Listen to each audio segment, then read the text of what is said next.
bit of what we have discovered in 1 week's work. We've been doing the work of keeping a few little notes as to what has been going on in certain areas of one's existence. Now, some of the things that you have probably discovered is that you have no rights, as much as one has always believed that one has from all the teachings of one's environment. From the environment, we have also been conditioned to believe as a fundamental thing that every human has free agency or free choice. But if we have observed, we found that we may have intended to be peaceful all day. That was our choice. But that something happened and we found that self was in quite a turmoil.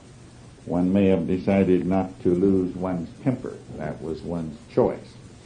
But somewhere during the week, something happened and the old mechanical adaptation took place and one found one was angry. Some not I took in. So we may have discovered that at this moment we have no free agency or no free choice. And one may have discovered that self is not one, but is really multiple. And we have been taught to believe that we're one, that we can choose what we do, and that we're 100% in charge, that if we did wrong, it was because we knew better, but went on and did wrong anyway, with due thought, consideration, and total free agency or free choice. However, if one has done the work of last week, we may have discovered already that these ideas are not true, that we have believed something to be true that was not true. And we may have begun to see that that expression of vanity, which we defined as having a false picture of self, just may be about correct, and that there is a certain amount of vanity in me, and that there was quite an effort to defend it. So we will continue to do the work of last week, but this week we will add on some more material that will give it deeper meaning, and it'll make it easier, and will definitely give greater insight into it. Now in this week we're going to make a drawing, maybe 2 or 3 drawings. Now let's take a fair size sheet of paper. A regular typing size sheet of paper will be quite adequate. And let's make a rather large V in that sheet of paper. About a third of the way up, let's draw a line across that V. And about another third of the way up, 2/3 up from the bottom, draw another one.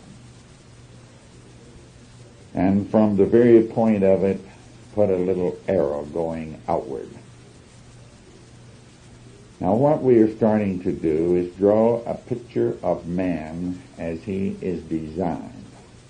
And we're going to study man as a unit, not his physiology one time, his psychology another time, and his biology another time, and his spirit another time. We're going to put it all together. So now we have our V, closed at the bottom, open at the top, and with 2 lines across it, each one about a third, and then the other 2/3 of the way up. Now we will label these 4 things that we have. In the closed portion in the bottom, the closed triangle at the bottom, the upside down triangle, so to speak, we will put physical body. This represents the physical body. And if you want to, and you're an excellent artist, draw a torso in it. Not the head, just the torso. Now the middle box, the area just above the physical body, let's put awareness. That is the awareness function of the human being. Just above it, we will put X in the space that no matter how far you extend those 2 lines, that would still be X.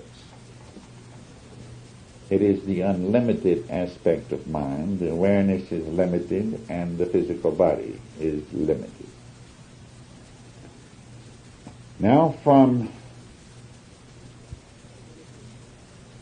a circle drawn around this, or at least a portion of a circle arcs around it, which represents, and we will label, the environment.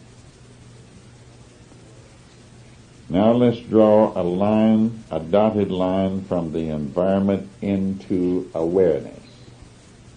And we'll draw another little dotted line from the physical body into awareness.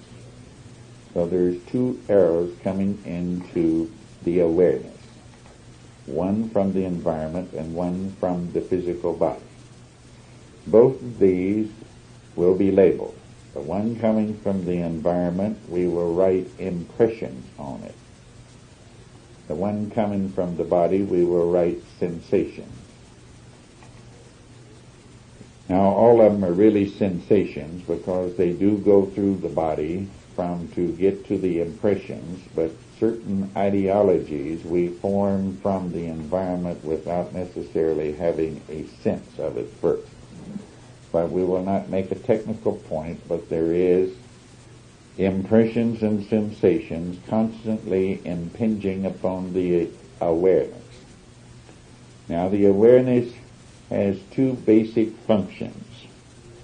It decides what is true and it decides what is valuable. We will write these down, true and valuable. Now that information goes from awareness to X. So we will draw an arrow from awareness to X. And that is what the awareness evaluates any impression or sensation as being true or being false. Now you may have experienced at some time or other having some irritation to the nervous system and have a feeling of ants or insects crawling on the body. You could look and see that it was not true. So one wouldn't use insecticides or start picking ants off oneself. One has had many sensations that one interpreted as not being true. There is many impressions come into one that one says that is not true. We might look out and see a rainbow, and it looks very much like it's a permanent structure when one first looks at it. But one knows and interprets it as being an optical illusion due to the breaking up of sun rays and a prism action and water vapor. And one knows that it is not a permanent structure. Sometime when you're young, or maybe even now, we see a moon come up over a mountain or over a hill, and it looks like the moon is laying on the hill or on the mountain. The census says it is, but we interpret it that that is not the truth. And then we put value on every conceivable thing that one experiences. If you value it as going to gain pleasure or comfort, or value it as something that would produce pain, one begins to act upon it because one has given the impression to X. Now, X always does the appropriate thing for the information it receives from awareness. Now, we'll send an arrow from X to the physical body. It always does the appropriate thing for the information it receives. And then the appropriate function, of course, takes place into the environment, and that cycle is completed. The impression comes into awareness. Awareness has the chore, or the attribute, or the function of interpreting every sensation, every impression as to its validity of truth and to its value. And that is what goes to X. X is the life principle which no one can define. We do know that if it is not present, the living form ceases to exist. The body begins to rapidly disintegrate, and no function takes place. No adaptation takes place. While X is present, if a very hot object should strike the skin, there is a sensation which one knows is burn and probably interprets as being painful and dangerous, and values getting away from it, and X gets away from it and adapts. It'll make a blister. If the same hot object is put on a physical structure that X does not inhabit, it will start cooking it, but it will not form a blister. There is no adaptation.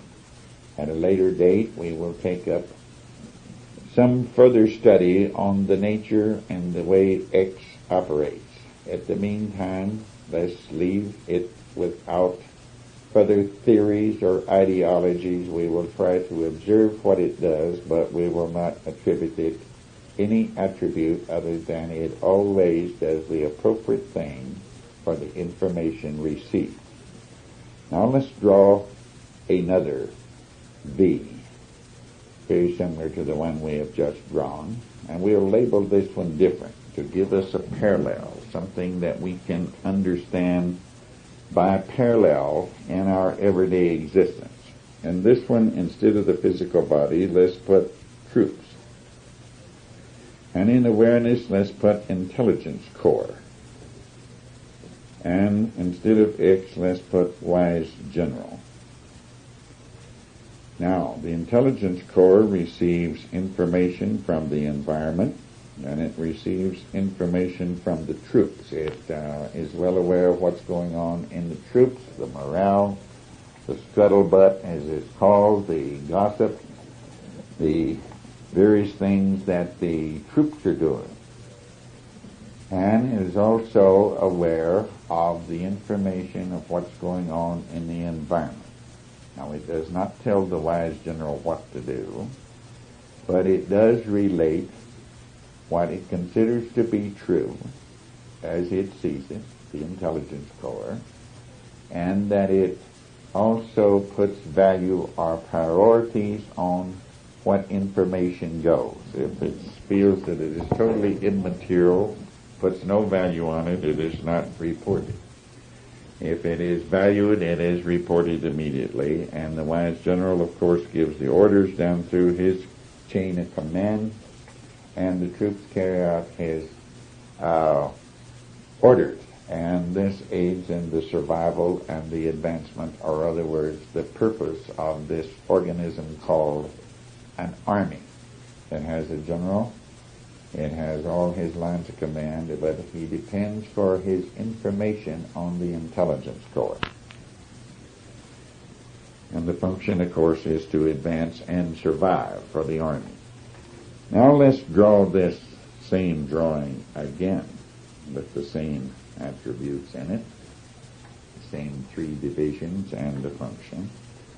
And this time we're going to have a little further roadmap for our observation of self, to see what really is going on and give us an understanding of what goes on about us.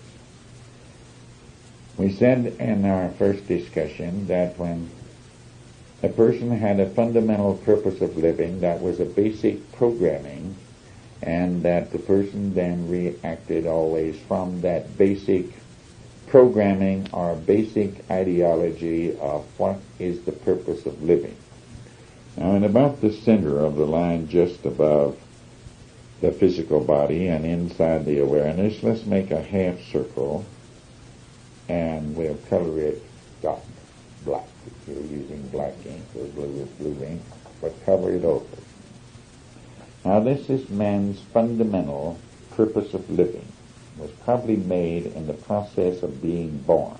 He had been existing and somewhat conscious in the prenatal world, the uterine world, where he floated around in a literal la-di-da existence.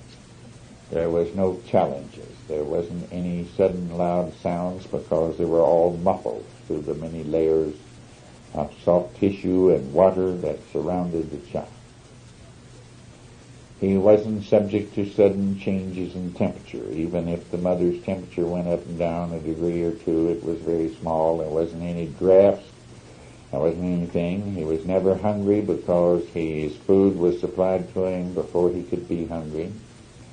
He had no disturbance. He lived in the uterine world. But birth is a process of dying to the uterine world and being born into the earth world.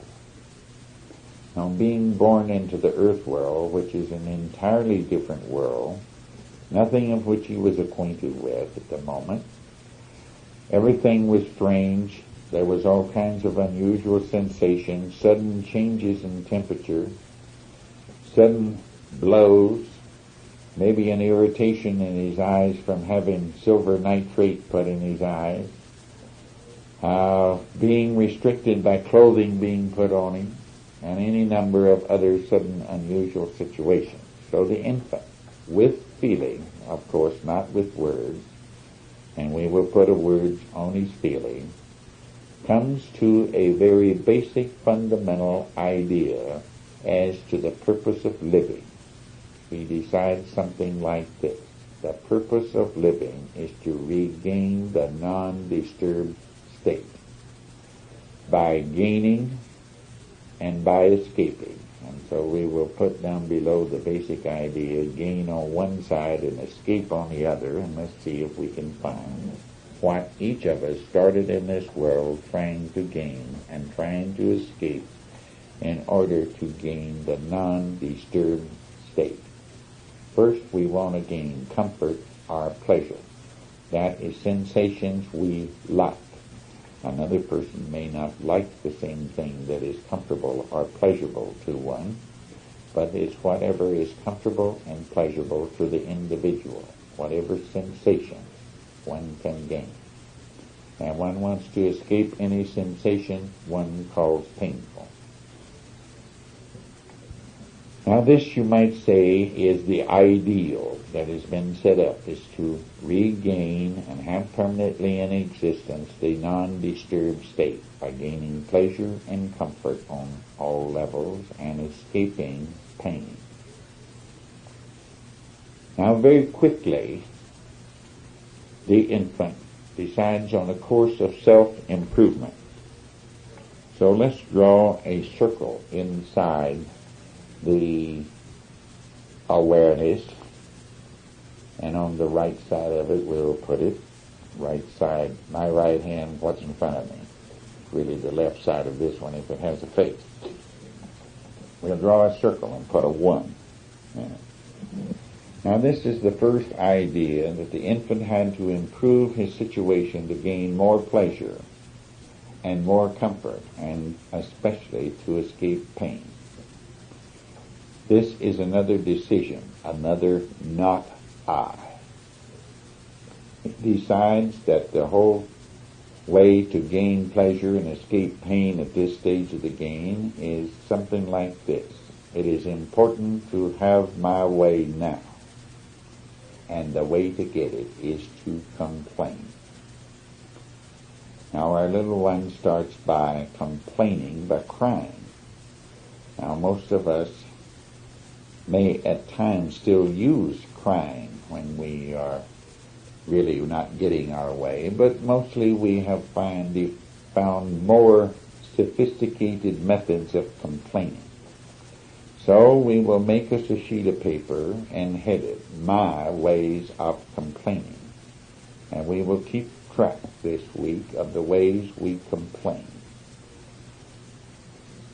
It may be by pouting, it may be by putting on a hurt front, it may be by overdoing something, or whatever the case. It may be by drinking a little too much. It may be by getting out of the house and driving the car very speedily down the street. It may be a number of things, but whatever it be, we will keep a record of our ways of complaining. My ways of complaining. Now, we're not going to show these to anybody and everybody. They're something very personal and for our own enlightenment, and not for the idea I'm going to quit it or anything of the sort. What we're doing it is to gain information. Before we can do anything about anything, we have to know what's going on. So now we want to know the many ways that we complain. Now, some weeks later, and not too many weeks later, we all learned another technique. When complaining didn't get our way because the parents got tired of the complaining, they said, let him cry, he's just trying to cry it out, let him cry. We found another way, and this one was because the infant felt he had a right to get rid of this discomfort, or he had a right to be picked up and cuddled, which we could say was one form of comfort, or he had a right to be fed right now.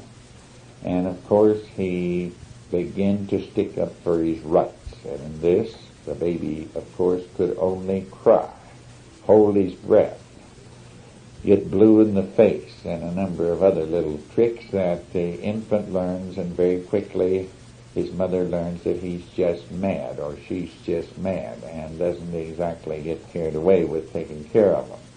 However, he can be so obnoxious with this belligerent behavior and form of communication, his belligerency, that usually it gets some results.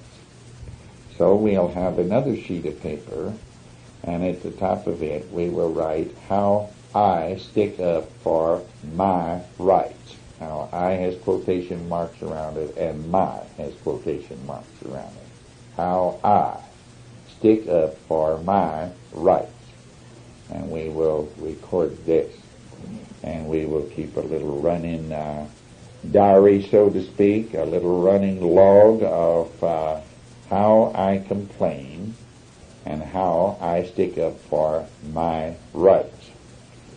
Now, this was going along. The infant, at least, was not in conflict with self. He was only in conflict with the environment. But as we said, when mother has put up with about enough of this angry crying and about enough of this complaining, she begins to complain and stick up for her rights.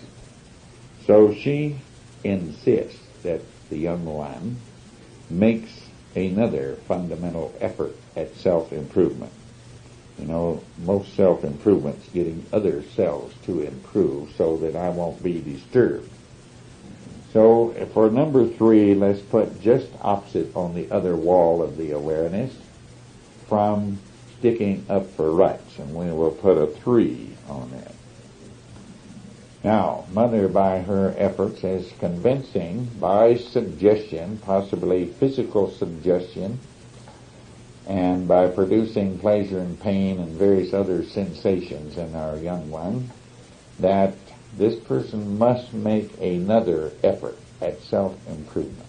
And this one is, in order to gain the pleasure and escape the pain, it's necessary to please them. It's important to please them. Now the little one smiles and grins and does various things because somebody will put him further that, and he tries to hesitate from his belligerency because that has been bringing pain. Now that brings a split in the awareness. So let's make a dotted line from the top down to the middle of that basic decision that the whole purpose of living is to be non-disturbed, to regain the non-disturbed state. Now we have 2 awarenesses. So let's name the one with 2 ideas in it now, self-improvement A, and the one on the other side, B. It only has 1 now. Obviously, B is going to be outnumbered quite frequently, and there's going to be many times when the A's give the idea of what's true and what's valuable to X. But shortly after they get to do it, the B side will say, now you're in for it, now you will get it, and you're up for troubles now, and you did wrong.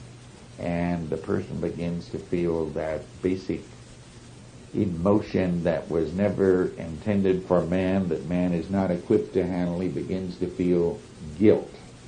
Another word for it, of course, would be regret, and so forth. So One is in conflict now. And of course there is two different ideas, one moment, one another. So A gets up and says, well, let's do it. And maybe the little B's asleep and there's no argument, and A goes and does it. And gives what's true and what's valuable to X, and little B wakes up and says, now you got into it, and it sends a message to X that things are in a terrible state of affairs, and one feels pretty terrible. Well, maybe B gets up first and gets the word in, and that's the way it's done. And A is asleep for the moment, both of them, and pretty soon they wake up and they say, for goodness sakes, we don't ever get to do anything we want to do. We just have to do what they want to do. This is a feeling, of course, of inferiority or self-pity, or as the better word today is used, depression. One is depressed. And so the infant very early starts into this. He's in a state of conflict. He's a state of struggle within.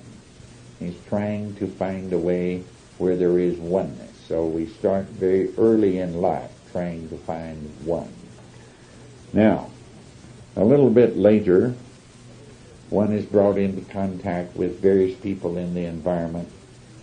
One that you must do this in order to please, or something terrible will happen. The suggestion begins. You will be good, Santa Claus will bring you gifts. If you are not good, Santa Claus won't bring you gifts. If you are not good, you will have all manner of trouble. If you don't please the teacher, you will get flunked. If you please the teacher, she will give you a good grade. If you cross the street, the policeman will put you in jail. So you stay on this side of the street. And of course, one's sent to school, and then the teacher says you must go to the principal if you don't do well. So the principal becomes a bugaboo. But the little one comes up with a decision very similar to this. It is important to believe and do everything I am told by my authorities. So we have two more sheets of paper. How I've tried to please, and how I believed what I believed, because it was from something or someone I considered an authority. Now, we have all sent to school and had to repeat what was in the book, so we begin to believe that the printed word is an authority. So suppose we have 4 sheets of paper now, do you not?